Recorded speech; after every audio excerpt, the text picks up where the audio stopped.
Küçük müdür? Çok küçük. Sen nerede gel alalım? Bu sene hak yiyebilir. Sen yedirmezsen. Sorucu öyle bir şey yok. Allah'ına vurgun sana. O da belki ruhumda yedim buraya. Atkın abi. Tamam. Bir tane de ver abiye. Bir de 5 yaş kaldı. O sarıda Bir de 5 yaş en küçüğü. Kırmızı da var ha. Nişan o. efendim. Resim alacağım.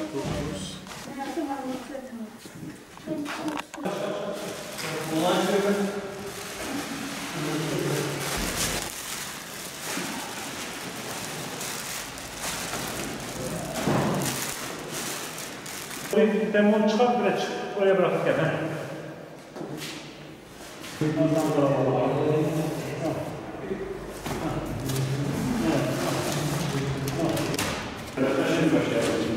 Gel kızım bir. Bahar mısın? Gel bahar. Buna bakalım. Girmezsin mecburi ki sağladığın işi bekliyor. Ya bak güzel bir temel getirdik değil mi? Nasıl yükledik? Yapasın. Kadar seviliyor hocam. Teşekkürler abi. İnşallah kaç metre var? En küçük yer. Hadi yanda. Aferin.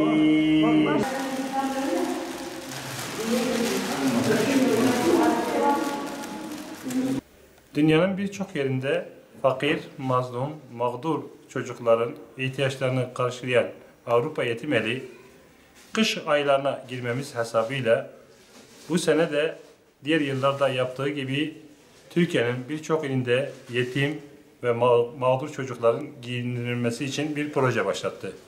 Gelin bu kışın yetimlere mont giydirelim diye bir projemiz vardı. Ve bu projemiz sayesinde elhamdülillah çok şükür Türkiye'nin birçok ilinde yetim çocuklarımızı giydirmeye devam ediyoruz. Bugün Adıyaman'ın merkezinde ve Adıyaman'ın Kahta ilçesinde onlarca yetim çocuğumuza inşallah Teala botlarını, montlarını giydirdik ve daha sonra da Türkiye'nin birçok ilinde bu faaliyetlerimiz devam edecek. Çünkü önümüz kış, yetimler bu kış aylarında üşümesinler, onlar mağdur olmasınlar, onlar da akranları gibi kışı doya doya yaşasınlar diye böyle bir kampanya başlattık. Rabbim bu kampanyamıza destek veren tüm hayırseverlerden razı olsun. Rabbim bu hayırseverleri Peygamber sallallahu aleyhi ve selleme diğer dünyada komşu eylesin. Kurban Bayramı'nda kurban etleri dağıttığımız gibi yıl içinde de hayır sahiplerinin verdiği sadaka, adak kurbanlarını kesip yetim ailelerimize dağıtmaya devam ediyoruz. Bu gayeyle şu anda Adıyaman'da kesilmiş olan sadaka kurbanlarını, adak kurbanlarının etlerini de yetim ailelerimizin aşlarına katkı olsun diye yetim ailelerimize teslim ettik. Rabbim adak kesen, sadaka kurbanı kesen bütün kardeşlerimizden razı olsun. Bu kestikleri kurbanları kaza belanın önüne geçirsin inşallah Teala. Bence çok güzel yakıştı.